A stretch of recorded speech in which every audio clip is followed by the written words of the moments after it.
Arkadaşlar merhaba, videomuza hoş geldiniz. Tekrar uzun süre sonra aranızdayız. Sebebi de etrafa baktığımızda görünüyor. Ağır bir kış şartlarında düzeltiyorum. Kış şartları olan bir bölgede yaşıyoruz. Şöyle de göstereyim hatta bir hemen. Böyle bir kar var. Ya o yüzden videolara biraz ara verdik. Bugünkü videomuzda da değişik bir şey. Samet arkadaşımız var. Şu an videoya çıkmak istemiyor, utanıyor biraz. Samet arkadaşımızın aldığı önce bir havalı tüfek almıştı. 5.5'luk. Normal kırmalı havalı tüfek. Tatmin etmedi. Şu anda PCP Reximex'in bir havalı tabancasını aldı. Bunu size yani YouTube'da bu kadar geniş bir video yok. Öncelikle onu bir söyleyelim. Güzel bir tanıtım videosu. Red Dot aldık. Red Dot montajı, sıfırlaması, scuba tüpü nedir işte. Bununla hava basımı hepsini en baştan zaten yeni geldi elimize. Bugün aldık kargo olan. Beraber bir bakalım. Güzel bir video. Bu videonun sonrasında da ikinci bir video ekleyeceğiz. Bu videoda da 5.5'luk, 6.5'luk ve bu Reximex. Hatta bir tane de şey var, onu da koyalım. E, Airsoft, green gazlı Airsoft tabancamız var. Bu dördünde ayrı bir kıyaslamasını yaparız. Siz de eğer alacak olursanız bu videoları izleyerek kendinize karar verebilirsiniz. Bu şekilde bir kutuyu açalım. Önce kutuyu açmadan şunları bir söyleyeyim. Bu scuba tüpü dediğimiz oksijen tüpü. Yani bu işin basit olması için buna ihtiyacımız var. Öncelikle onu söyleyeyim. PCP camiasına girecekseniz bundan edinmek gerekiyor. Yani normal el pompaları, ayak pompalarıyla da basılıyor diyorlar ama çok zorluyormuş araştırmalarımıza göre. Böyle bir scuba tüpü aldık. Daha sonra işte burada peletleri var. Red Dot aldık. Ekstra aparatlar var. Onlara da değineceğim şimdi. Kutuyu bir açalım o zaman. Kutumuz şöyle. Güzel. Kumaş süngerli bir kutu. Kaliteli hissettiriyor.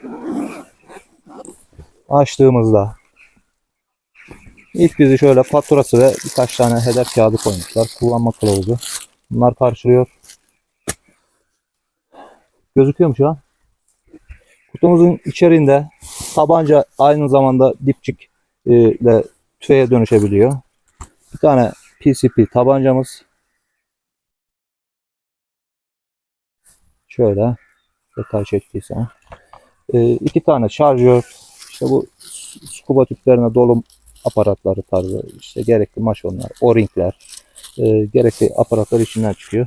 Dedim iki tane de şarjörümüz. Bu da müsabakalar için tek pelet atmaya yarayan, nasıl açılıyor? Şöyle açılıp içine sadece tek pelet koyulup tek pelet atmaya yarayan, bizim işimize yaramaz bir şey. Şimdi tabancamıza gelelim. Tabancamız ergonomisi, kabzası, ele oturması gayet güzel. Bunu biraz önce hiç atış yapmadık da bir elime alıp denedim. Yani kavraması, şu alt tarafındaki şeye benzetmişler, magvele benzettikleri yer. Gayet güzel, bu kunduz kuyruğu dediğimiz yer. Çok güzel oturuyor. Onda sorun yok. Daha sonrasında gez arpacık, fiber gez arpacık var. Şurada tetimiz normal tabanca tetine benziyor. Emniyet mandalı burada. Bu da kurma kolu dediğimiz. Buradan ağzına aldığı, atım yatağına aldığı ve atış bir tane yapayım. Böyle de bir ses çıkartıyor. Her seferinde kuruyorsunuz. Şey gibi düşün. Bolt action tüfekler gibi biraz. Böyle de bir ses çıkarıyor. Üstünde bir 11 milim Picatinny ray var. Alt tarafında da bu silahın ciğeri, akciğeri dediğimiz işte oksijen tüpü bulunan, buradan dolum yapmamızı sağlayan yeri var. Tam önünde de göstergesi var bar olarak. Burada diyor ki ben diyor 350 bara kadar maksimum dolarım diyor ki bunu tavsiye etmiyorlar tam doldurmayı. Dolabilirim diyor. Şu an zaten bir 100 barlık şey kalmış. Biraz sonra da scuba tüpünden aktarma yaparız. Onu da gösteririz size. Bu şekilde. Ekstra aparatlarına geçelim şimdi. Biz bu tüfek standart paketi bu şekilde böyle aldık. Yanında ekstra ne aldık? İki tane yedek şarjör daha aldık. Bir tane ekstra dolum tüpü, dolum aparatı aldık. Pelet aldık. Bir de susturucu aldık. Susturucumuz da bu şekilde. Biraz önceki sesi daha da azalttığı söyleniyor. Buna da bir hemen montajını yapıp Onu susturucu bakalım. arattıklarını bulamayabilirler. Moderatör olarak geçiyor. Evet, moderatör. Zaten üstünde de yazıyor. Son moderatör yazıyor. Bunu şöyle. Direkt takılabiliyor mu? Evet, direkt takılabiliyor. Yivlenebiliyor. Şöyle yivlediğimizde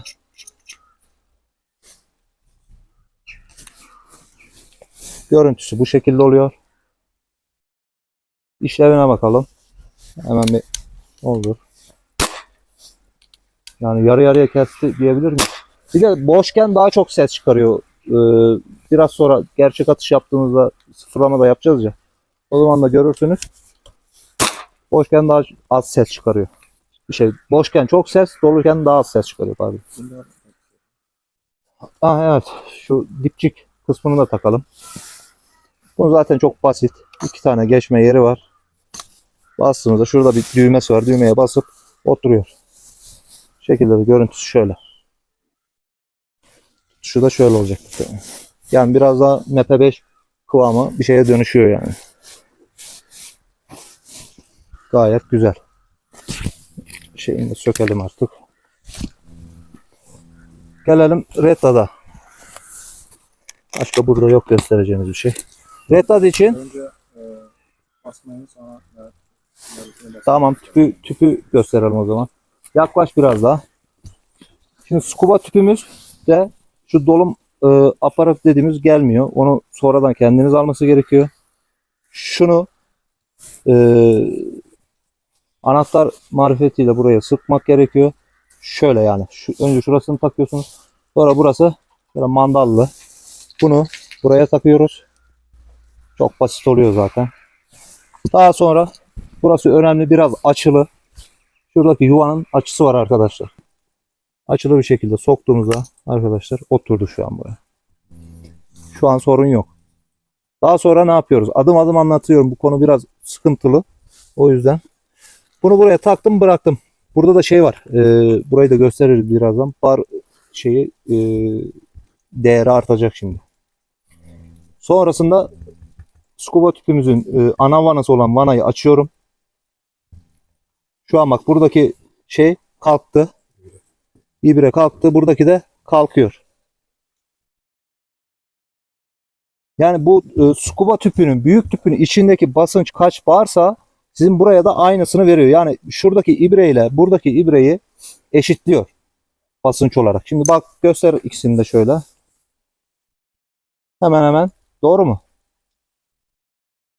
Şu an bütün basınçları eşitlendi. Yani bizim tabancamızdaki tüpü doldurmuş olduk şu an. Elimizdeki basınç miktarıyla.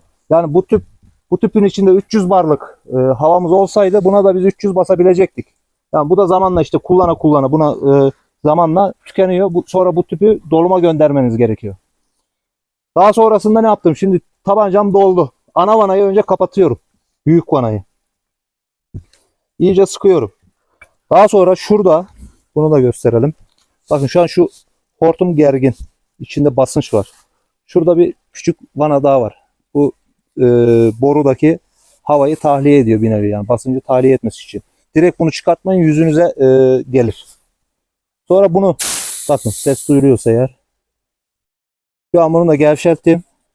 Hortum yumuşadı. Daha sonrasında bunu çıkardım. Şöyle. Aşağıdan tuttuğum için şey geldi elime. Sonra bunu geri sıkıyorum. Tüpümüzü bırakıyoruz. Şöyle. Şuradan tuttuğum için bu çıktı. Bu burada kaldı. Buradan tutmamaya özen gösterin. Yani biraz da şöyle geriden tutarsanız şu ya. Normalde gelmemesi gerekiyor. Evet. Dolumumuz böyleydi. Şu an bakıyoruz. Evet, 200'e yakın basıncımız var. Atıma hazır. Şimdi sıkıntılı noktalardan birisi de şarjör. Bu şarjöre basım. Bunu gösterelim. Şarjörlerimiz şöyle. Bu kaçlı? 9'lu galiba. 2, 4, 6, 8, 9'lu bu. 9'lu şarjörümüz var. Bir de şöyle 14'lü şarjörümüz var. Bunu ekstra alıyoruz. Şuna şimdi şeyi gösterelim. Peletleri de bu arada herhangi bir reklam yok ama araştırdık biz. Fiyat performans olarak en çok bu söylendi, bunu aldık. Tavsiye eder miyiz? Daha kullanmadık. Ona da bakacağız. Ama güzel olduğu söyleniyor. Ya ilk şunlardan aldık. Bunlar çok kaliteli değil açıkçası. Bunlar hamur gibi arkadaşlar. Bunları yani bu tüfeğe göre, tabancaya göre değil. Şimdi şarjörümüz. Burada bir ok işareti var. Ok yönü. Zemberek gibi düşünün. Bunu biraz önce kurmanız gerekiyor. Yaylı bir mekanizma olduğu için. Ok yönünde kurdum. Tam şuraya geldiğinde zaten dayanıyor. Burada bir stoper var. Şöyle bir açıklık oluyor şuradan. Gözüküyor mu şu an? Buraya bir tane pelet atıyorum ama alttaki deliği parmağımla tıkamam gerekiyor. Yoksa direkt aşağıdan düşüyor. Şuradan tuttum parmağımı. Yukarıdan bir tane pelet koydum. Sonra bunu bıraktığımda bakın normalde geri atması gerekiyor bunun. Hatta onu da göstereyim. Şöyle geri çıkardım peleti. Şöyle bıraktığınızda bakın geri atıyor. O yüzden önce ilk peleti şöyle tutup alttan parmağımızı tıkayıp bir tane pelete attım. Peleti koyma yönü nasıl? Şu sarı yere şöyle yani atış yönü gibi düşün. Sarı yer yukarıda şu hazne kalacak yani arkası kalacak. Bir tanesini koydum buraya. Sonra pelet boşa düştü bakın. Aşağıdan da o pelet sıkıştığı için şuradan gözüküyor mu, gözüküyor ucu bak. Ne? Pelet şu an makarayı tutuyor. Sonra her boşluğa bir tane koyuyorum. Bir tane daha koydum. Az daha çevirdim. Bir tane daha koydum. Çevirdim koydum. Girdi. Bir tane daha koydum. Bir tane daha koydum.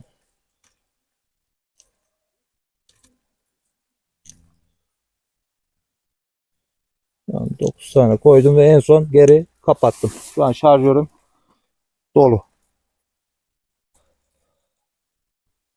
Bunu tabancaya takması da önce şöyle şu taraftan göstereyim. Kurma kolunu geriye çekiyoruz. Daha sonrasında şu şekilde tutuyoruz elimizi. Şöyle bir açısı var. Şöyle tuttuğumuzda gözüküyor mu? Buradan direkt, burada kanalı var zaten şurada. Onu gösterebilirsem. Şurada bir kanal var. Şurada da burada girinti, burada çıkıntı var işte.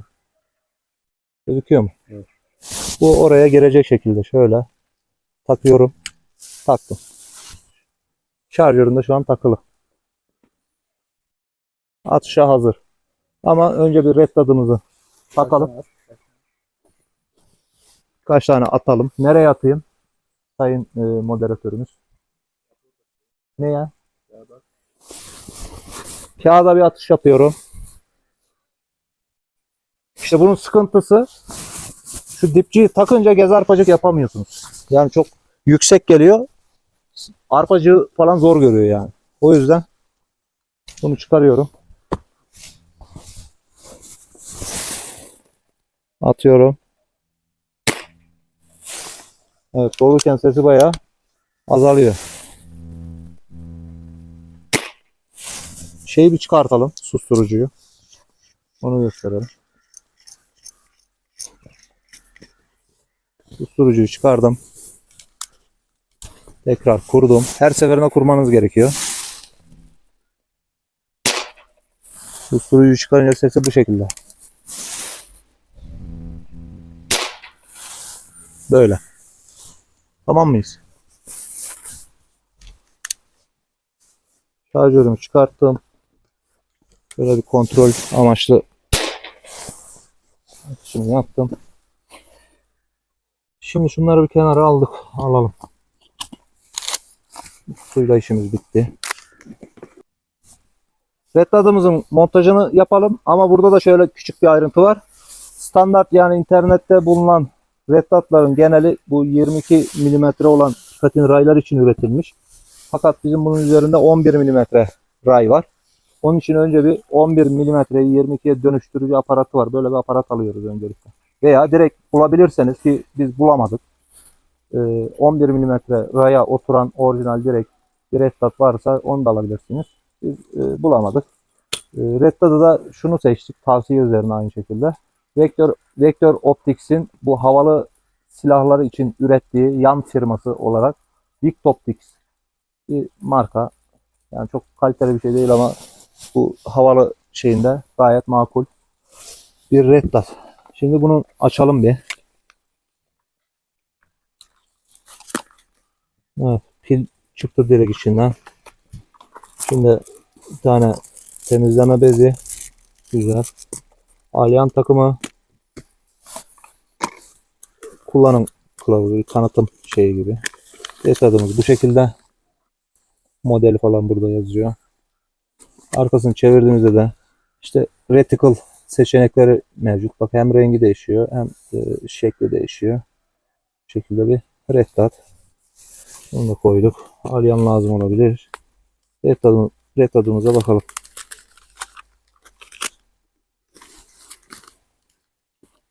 Bayağı korunaklı ambalajlamış yani.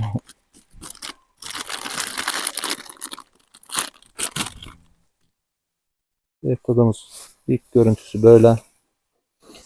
Camda bir koruma silikon malzeme var. Çıkartabilirsek. Heh. Şöyle bir malzeme. Yan taraftan da böyle. Şimdi tamam. Şimdi ben bunu şöyle uzağa takmak istemiyorum. Böyle görüntüsü de kötü oluyor açıkçası. Hem kullanışı da çok iyi olacağını düşünmüyorum. Gez arpacığı zaten kullanmayacağız artık. Dipçikle de kullanacağımız için. Ben bu gezi söküp tam gezin olduğu yere koyarsam daha iyi olur diye düşünüyorum. Öyle bir şey yapacağız. O yüzden önce bir gezimizi sökelim. Şu şeyden bir yardım alalım. Çakımızdan.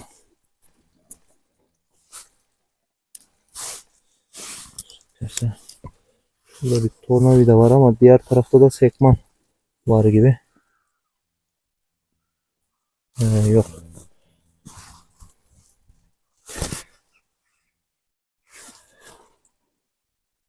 Pardon. O sıfırlama yeri. Bize alyan lazım. Alyan. Alyanla bir üzerinden bakalım.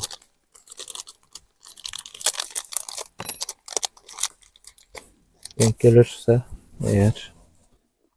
Şurada bir alyanı var bunun. Heh. Denk geldi.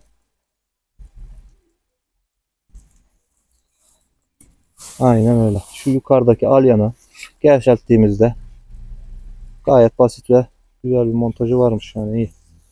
Şöyle söktüm gezi. Düşmemesi açısından bunu tekrar sıkıyorum.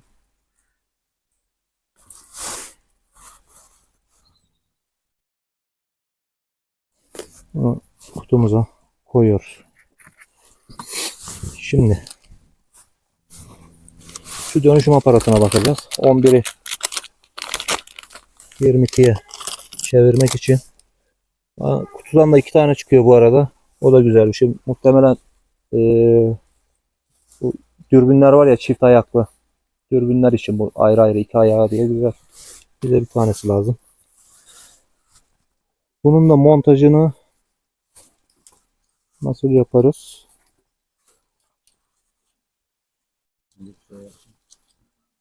Hı.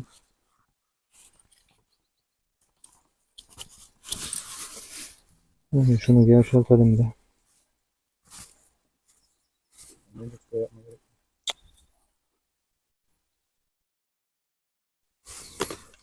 Ben biraz araştırdım bunu.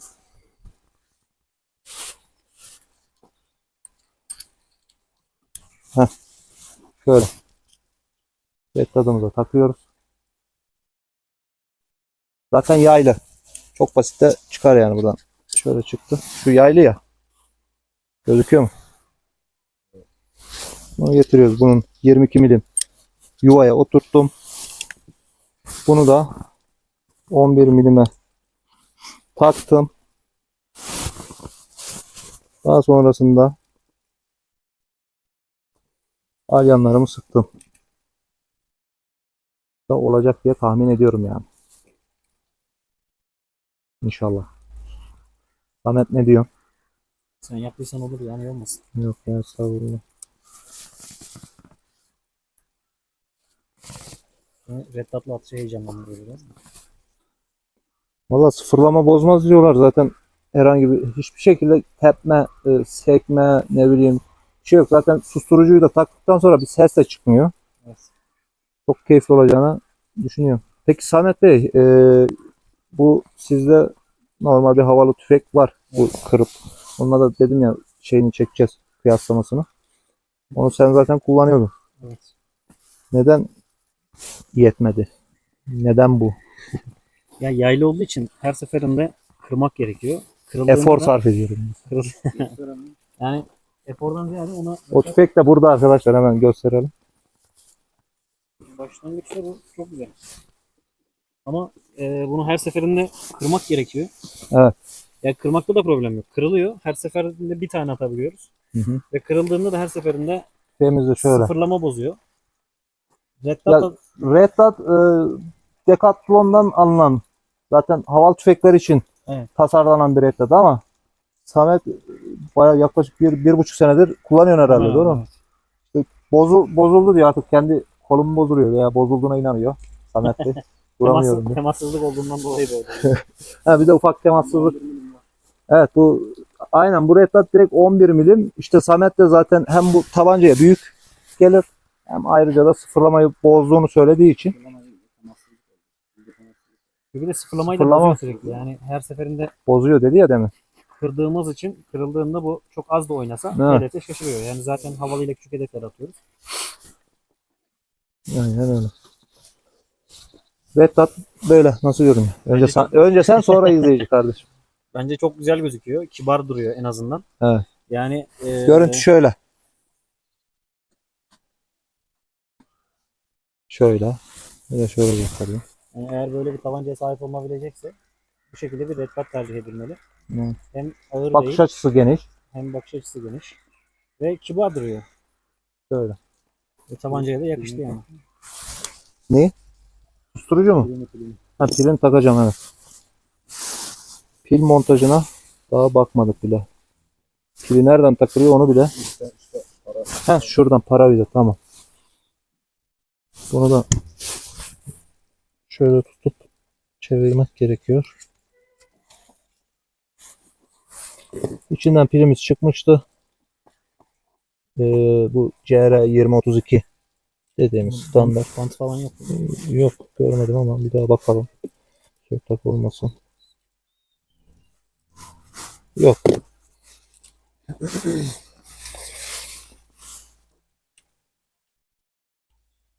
Birini de takalım.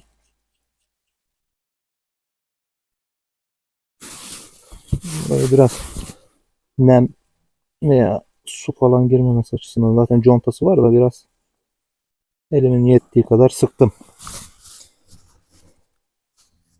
Şimdi kırmızıya verelim.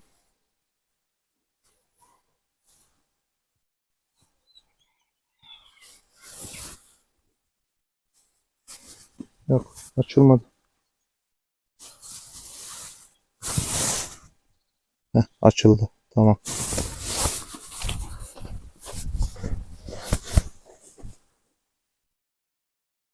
Görebiliyor musun? Evet. Şu an kırmızı çember, ortasında nokta var.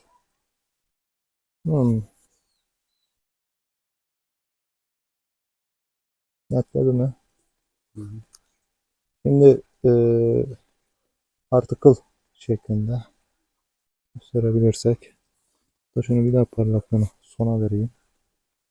Gözde çok güzel gözüküyor ama kamerada biraz. Heh. Bir de şöyle bir şey var. Sonra rengini değiştirebiliyoruz. Yeşil açalım bir de. Yeşilde şöyle. Şöyle. Gayet iyi. Sıfırlaması da normal standart red dotlar gibi yukarı aşağı sağ sol kameraları var. Sıfırlama atışı yapalım.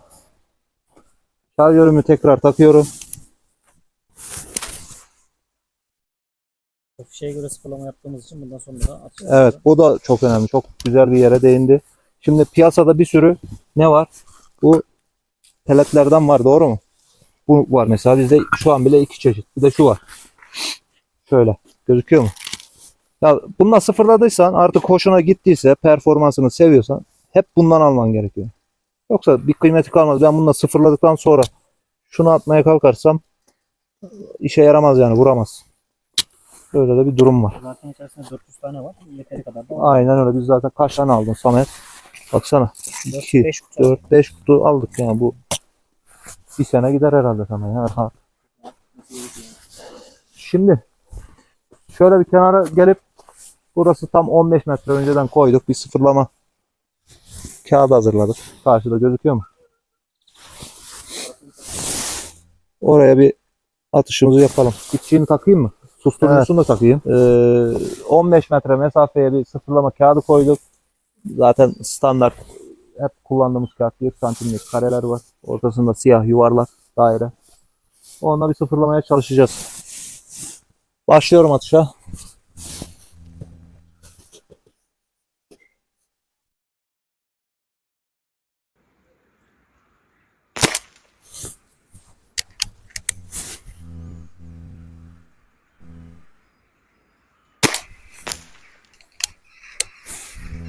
Bir 3 tane atalım. Ya şöyle bir şey var, bir de destekli. Aslında destekli atsak daha güzel olur. Hem hafif hem küçük ya. Biraz şey yapıyor. Titriyor yani. Bakalım.